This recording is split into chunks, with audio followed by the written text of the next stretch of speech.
Welcome to easy learning TNPSC TET கல்வியில் சிறந்த பெண்கள் அப்படின்ற டாப்பிக்கில் வந்து நம்ம பார்க்க போகிறோம்.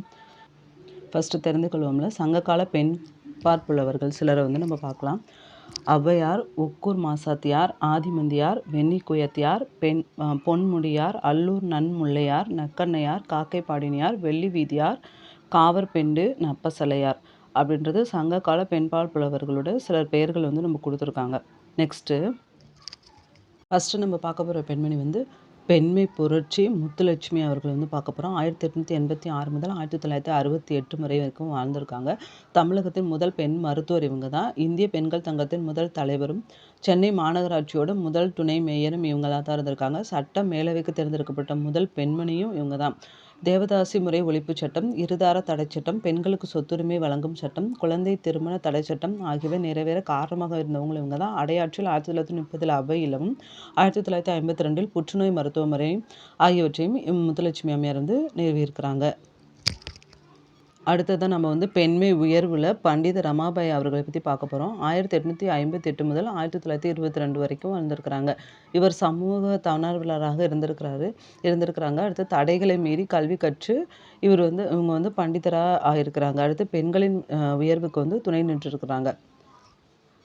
அடுத்து வந்து பெண்மை துணிவு அப்படின்றதுல வந்து யாரை பார்க்க போகிறோம் அப்படின்னா, மூவாலூர் ராமாமிர்தம் அம்மையார் அவர்கள் 1883 முதல் 1962 வரை வாழ்ந்திருக்கிறாங்க. தமிழகத்தின் சமூக சீர்திருத்தவாதி, அப்புறம் எழுத்தாளராகவும் இருந்திருக்கிறாங்க. திராவிட இயக்க அரசியல் வந்து செயல்பாட்டாளராக இருந்திருக்கிறாங்க. தேவதாசி ஒழிப்பு சட்டம் நிறைவேற துணை நின்றிருக்கிறாங்க. தமிழக அரசு வந்து 8ஆம் வகுப்பு வரை படித்த இளம் பெண்களுக்கான திருமண உதவித்தொகை வந்து இவரின் பெயரால் தான் வழங்கிட்டு இருக்கிறாங்க.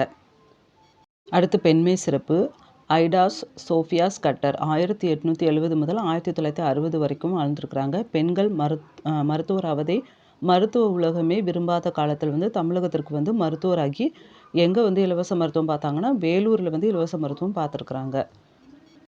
அடுத்து பெண்மை அறிவு சாவித்ரிபாய் பூலே 1831 முதல் 1897 வரைக்கும் வாழ்ந்திருக்கிறாங்க. 1848 பெண்களுக்கென தொடங்கப்பட்ட பள்ளியில் வந்து ஆசிரியராக பணியாற்றியிருக்கிறாங்க. முதல் பள்ளி வந்து பெண்களுக்காக தொடங்கப்பட்ட முதல் பள்ளி வந்து 1848 முதல் பெண் ஆசிரியராக இவங்க தான் இருந்திருக்கிறாங்க. இல்லை யாரை பற்றி பார்க்க போகிறோன்னா மலாலாவை பற்றி பார்க்க போகிறோம். அவங்க வந்து பாகிஸ்தானில் வந்து பெண் கல்வி வேண்டுமென போராட்ட களத்தில் ஈடுபட்டு அவங்க கல்வியும் முடிச்சிட்ருக்காங்க. 1997 பிறந்திருக்கிற இவங்க இன்னமும் வாழ்ந்துக்கிட்டு தான் இருக்கிறாங்க. தெரிந்து கொள்ளும் பகுதியில் பெண்களுக்கான திட்டங்கள் என்னென்ன அப்படின்ற முக்கியமான திட்டங்களை பற்றி பார்க்க போகிறோம். பெண் கல்வி ஊக்குவிப்பு திட்டங்கள் ஈவேரா, நாகம்மை இலவச கல்வி உதவி திட்டம், பட்ட மேற்படிப்பிற்கு பிறகு நீங்கள் வந்து பிஏ படித்ததுக்கப்புறம் தான் இது வந்து யூஸ் ஆகும். அடுத்து வந்து சிவகாமி அம்மையார் கல்வி உதவி திட்டம், இது வந்து கல்வி மற்றும் திருமண உதவித்தொகை ஆகியவற்றுடன் வந்து தொடர்புடையது. அடுத்து தனித்தமிழில் சிறந்து நீலாம்பிகை அம்மையாரை பற்றி பார்க்க போகிறோம். 1903 முதல் 1943 வரைக்கும் இவங்க வந்து வாழ்ந்திருக்கிறாங்க. அடுத்து தந்தையைப் போலவே தனித்தமிழ் பற்றுடையவர். இவரது தனித்தமிழ் கட்டுரைகள் வந்து வடசொல் தமிழ் அகரவரிசை, முப்பெண்மணிகள் வரலாறு, பட்டினத்தார் பாராட்டிய மூவர் ஆகிய நூல்கள் வந்து தனித்தமிழில் எழுத விரும்புவோருக்கு மிகவும் பயனுள்ளவையாக விளங்குகின்றன. அடுத்து வந்து கோத்தாரி கல்விக்குழு. இந்த கோத்தாரி கல்விக்குழு வந்து 1964 ஆண்டு வந்து இந்த குழு பரிந்துரையின்படி வந்து பெண்களுக்கான முதல் பெண்கள் வந்து கல்வி கற்றுக்கணும் அப்படின்னு சொல்லி முதல்ல பரிந்துரைத்த குழு வந்து கோத்தாரி கல்விக்குழு தான். அடுத்து வந்து சாரதா சட்டம், பெண் முன்னேற்றத்தின் தடைக்கல்லாய் இருப்பது குழந்தை திருமணம் அப்படின்னு சொல்லிட்டு இதற்காக வந்து அதை தடுப்பதற்காக 1929 ஆண்டு சாரதா சட்டம் வந்து கொண்டு வரப்பட்டது. அடுத்து வந்து ராஜேஸ்வரி அம்மையார் 1906 முதல் 1955 இவங்க என்ன பண்ணியிருக்காங்கன்னு பார்க்கலாம். தமிழ் இலக்கியம் அறிவியல் ஆகிய துறைகளிலும் சிறந்து விளங்கினார். திருமந்திரம், தொல்காப்பியம், கைவல்யம் போன்ற நூல்களில் உள்ள அறிவியல் உண்மைகளை குறித்து சொற்பொழிவு ஆற்றியிருக்கிறாங்க. சரியாக பணியாற்றியிருக்கிறாங்க. சூரியன், பரமானு புராணம் போன்ற அறிவியல் நூல்களையும் வந்து எழுதியிருக்கிறாங்க.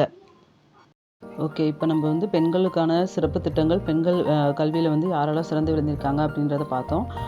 வீடியோ பார்த்ததுக்கு ரொம்ப தேங்க்யூ. லைக் பண்ணுங்கள், ஷேர் பண்ணுங்கள், அப்புறம் சப்ஸ்கிரைப் பண்ணாதவங்க சப்ஸ்கிரைப் பண்ணிக்கோங்க.